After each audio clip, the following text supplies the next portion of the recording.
Hi, thanks for tuning in to What's New TV. I'm Jeremy Ladner.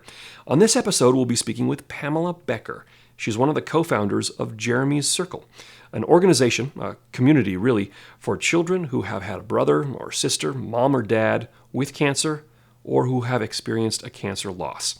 But Jeremy's Circle is a little bit different. It's not really about the tragedy of cancer. In fact, it's the opposite. It's about making sure that these kids can continue to be kids, can have fun, can have friends, can enjoy themselves and their family, even in the midst of tragedy. I encourage you to watch the entire episode with me, get to know Pamela, get to know Jeremy's Circle, and find out how you can help on this episode of What's New TV.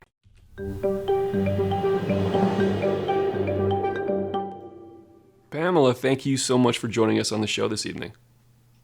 Well, thank you for having me. My pleasure, always. It's always a pleasure to see you and to speak with you. So tonight we're talking about something a little bit different. We've had you on the show before. We've talked about your day job, Prove. This is something that is special, and I'm so glad that I could have you back on the show to talk about Jeremy's Circle. It's something that so much of us are touched by, care about. We all have family members or friends who have had to deal with cancer. And, why don't we start this way? Why don't you tell us a little bit about Jeremy's Circle?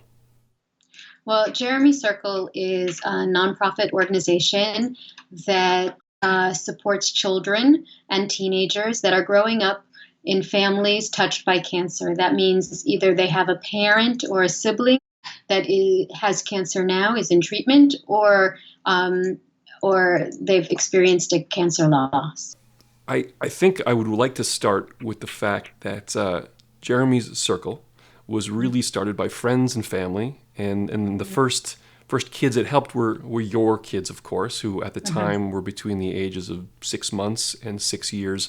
Now you're helping 700 families. That video is a little bit older. I think it mentioned 500, and you let me know you're now up to 700 families. Tell us a little bit about that journey, if you would. So, it was a tremendous experience. It was quite selfish of me,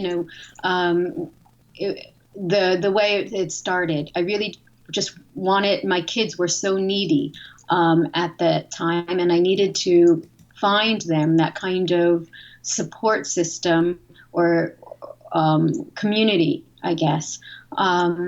So that was one of the reasons. I remember when we first got started, even before we got started, it was just on the idea stage. I was in a widow group, and we had as a kind of as a test, as a pilot. I said, you know what? Let's see if it's even interesting for these kids to get together. So why don't you all come with your kids, or if you don't have small kids, come with grandkids. Come to my house at 12 o'clock. We'll have a barbecue, and we'll see if these kids connect, or if there really is this need that I see, but I don't know. So there were about 10 people. They came with their kids. My kids were the youngest. The oldest was about 17. They came at 12. At 10 o'clock at night, I had to say, guys, it's time to go home. My house wasn't that big. The kids were all together in the living room. They didn't even break up into different rooms. The 17-year-old kind of was with the 7-year-old, kind of in a big brother way. It was so amazing to watch how connected they became. Now it was a one-time experience, and the kids didn't seem to be. Let me put it another way. There was a certain relief that happened after that event, and it became very clear to all of us that this was the kind of get together that was really very much needed.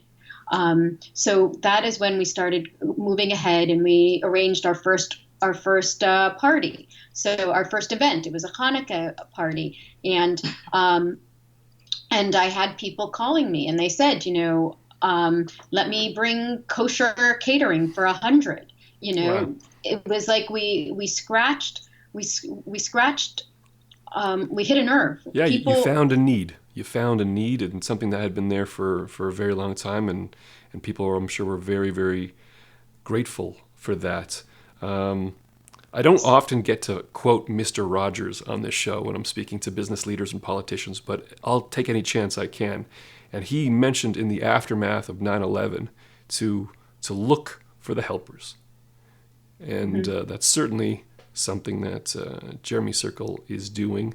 Um, Obviously, these things are expensive. Helping people costs money often. Bringing kids Right. together, having these events, catering them.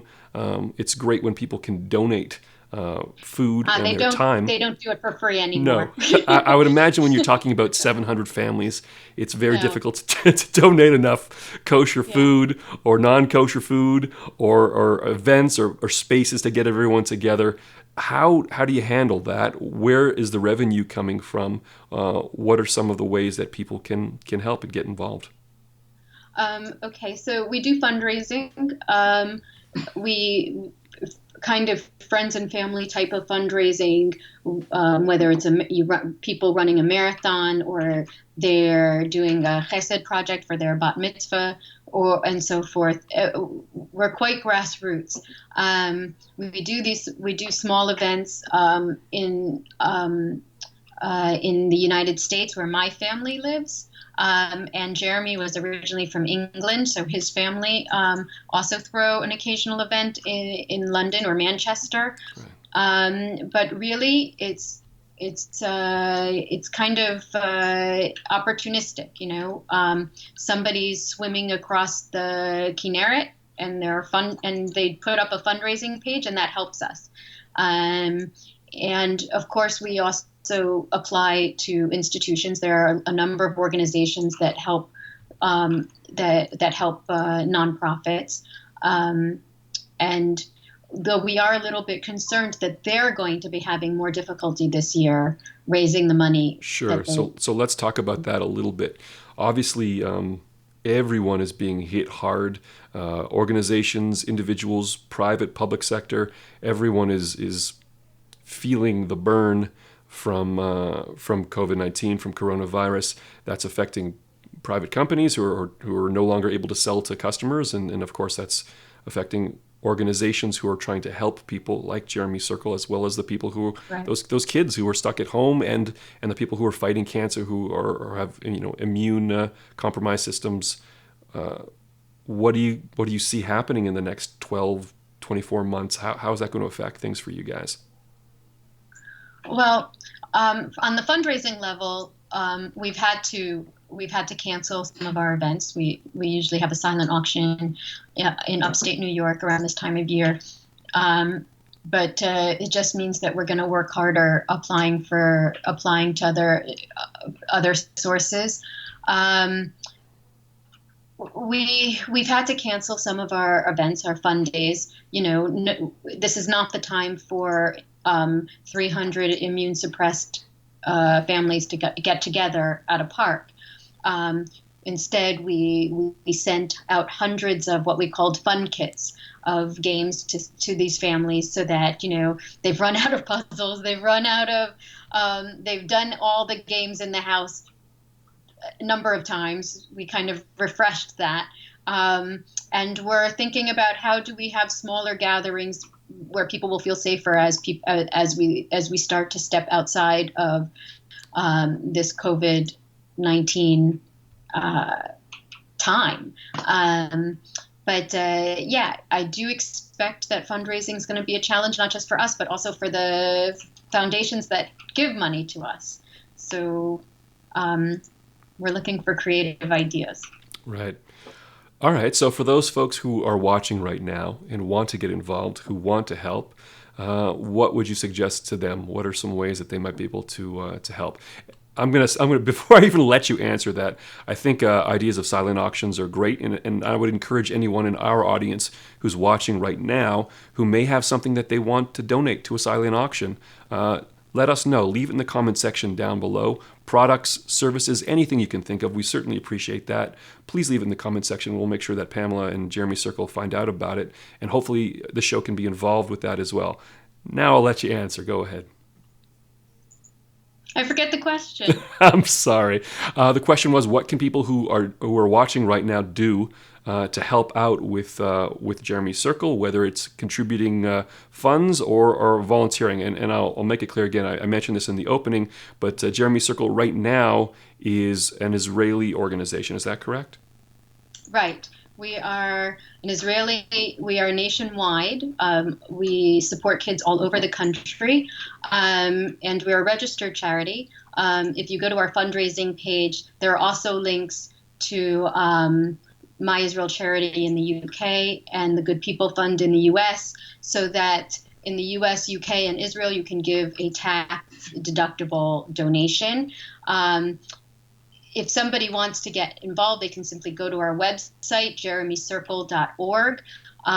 There's a form there, or just send us an email to info@jeremycircle.org. Say, Pam said I should write to you. I'd like to get involved. I would like to be a volunteer. I would like to help spread the word. I know a family that really could use support from you. We're all about the circle, right? And we're all about making that circle bigger. So if you do know anyone a young family that has been touched by cancer here in Israel, that you think that knowing about our activities and would be helpful to them, we are happy to reach out to them or just send them the link. We do need volunteers. We work with a lot of the high schools. So if your high school students need to get credit for school, we do support that program. And of course, fundraising is great. We're happy to get a donation. We're happy for leads to other institutions that are providing donations. And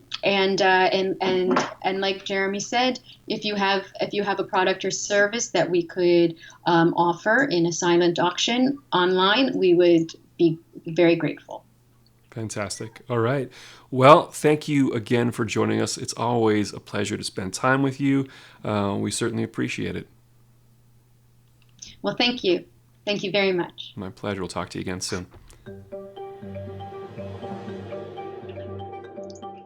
And thanks to all of you for watching. We certainly appreciate that. We encourage you, if you have a product or service that you'd like to contribute to Jeremy's Circle in a silent auction, please let us know in the comment section down below, or you can get in touch with Pamela on jeremycircle.org. If you like this show, please let us know. We appreciate that. Like, share, subscribe, and of course, comment. We love your comments, and we try to answer as many of them as possible. Until next time, I'm Jeremy Ladner, and this is What's New.